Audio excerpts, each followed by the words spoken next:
ગુજરાત મોડલમાં હોમગાર્ડ્સને મળતું સૌથી ઓછું વેતન એક ચિંતાજનક શોષણ છે.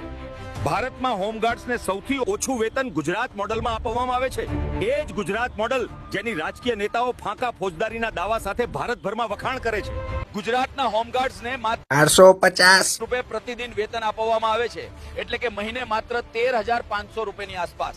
જ્યારે પંજાબમાં જ્યાં કેજરીવાલની સરકાર શાસન કરે છે ત્યાં હોમગાર્ડ્સને 1447 રૂપિયા પ્રતિદિન એટલે કે મહિને 43,410 રૂપિયા પગાર આપવામાં આવે છે. બિહારના મુખ્યમંત્રીએ તાજેતરમાં હોમગાર્ડ્સના પગારમાં 10,415 રૂપિયાનો વધારાની ઘોષણા કરી એવા સંદેશ સોશિયલ મીડિયામાં ફરી રહ્યા છે, જે ગુજરાત મોડલમાં આપવામાં આવતા પગારની નજીક છે. એક ગુજરાતી તરીકે મને પ્રશ્ન થાય છે, શું આ જ છે ગુજરાત મોડલ? શું મોદીજી સમગ્ર ભારતમાં લાગુ કરવાનો સંકલ્પ લીધો છે, જેમાં કર્મચારીઓનું શોષણ હોય? મહત્વના પ્રશ્નો. શું રૂપિયા 13,500 માસિક પગારમાં હોમગાર્ડ્સ પોતાના પરિવારનું જીવન નિર્વાહ કેવી રીતે ચલાવતો હશે?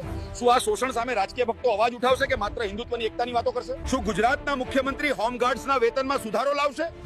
આ મુદ્દો માત્ર વેતનનો નથી, આ છે માનવતા, ન્યાય અને શ્રમના સન્માનનો પ્રશ્ન. હોમગાર્ડ્સ દેશની સુરક્ષા માટે ખડે પગે રહે છે, તો શું તેઓને ગુજરાતમાં કેજરીવાલ સરકારના પંજાબ જેટલું યોગ્ય વળતર મળવું જોઈએ નહીં?